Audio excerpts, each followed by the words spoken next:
Hey everyone, welcome back to my channel. In today's video, I'm making 3 delicious Valentine's treats that are fun to do with your kids.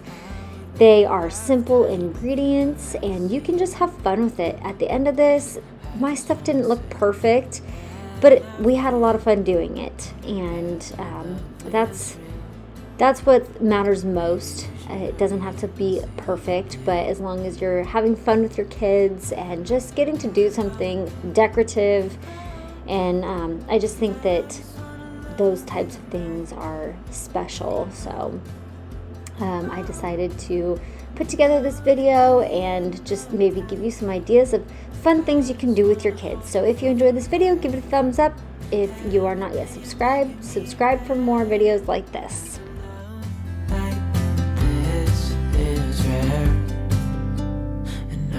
Take you there.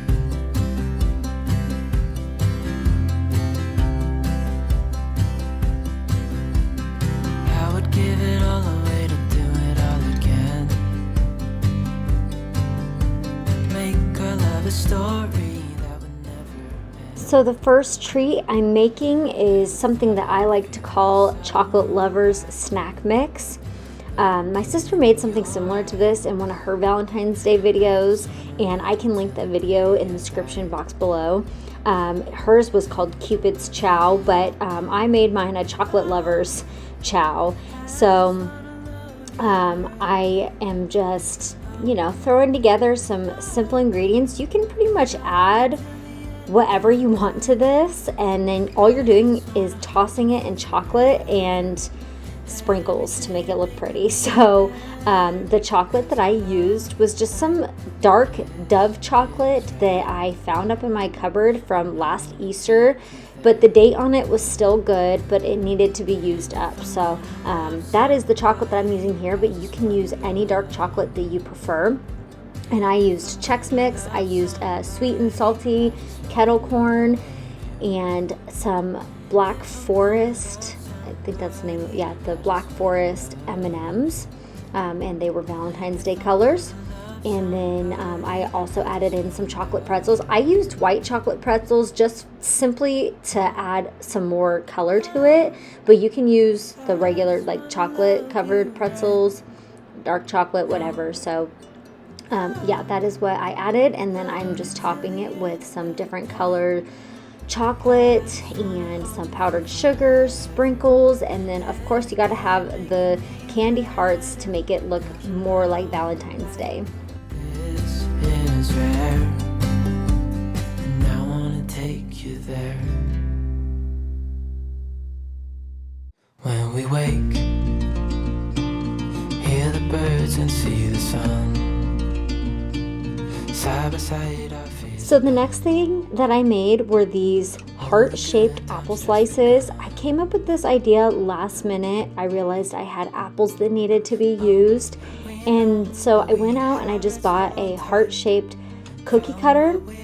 So I basically just cut these apple slices into the shape of hearts and then decorated them like you would decorate a sugar cookie. And I'm just going to tell you this, the kids loved them. They kept calling them cookies, and I had to remind them that they were apples. So I don't know if this is necessarily a healthier alternative because there are a lot of sugar in apples, and then not to mention the white chocolate that I'm putting on it. So these also did not come out looking perfect. They look good from a distance, but when you see them closer, I totally butchered the letters.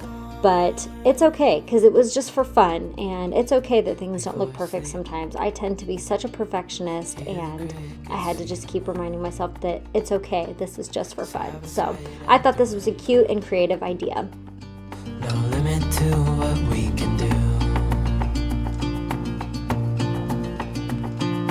Oh, we know what we have, let's hold on tight. Found what we're looking for in life.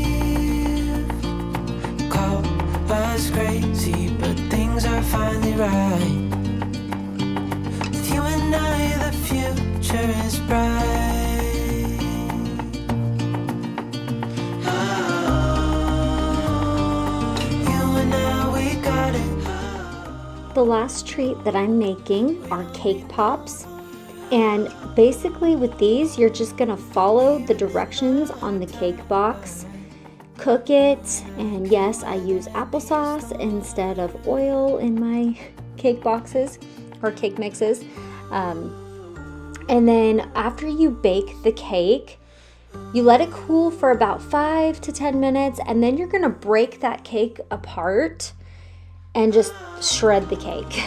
And then make sure you use utensils instead of your hands, because as you can see, it is still steaming, it is still hot. You want to break it apart while it's hot. So, and then after you break it apart, put it in a bowl, and then you mix it with cream cheese frosting. You can use a different kind of frosting if you prefer. I chose cream cheese frosting, and I used about half the container.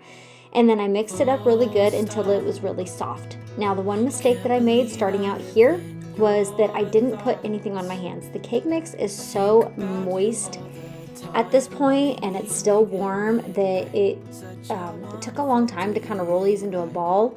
So here I just put some powdered sugar on my hands. You could use flour or powdered sugar. Powdered sugar is just what I had next to me. So put something dry on your hands, roll them into a ball, stick them in the freezer for about a half hour to an hour.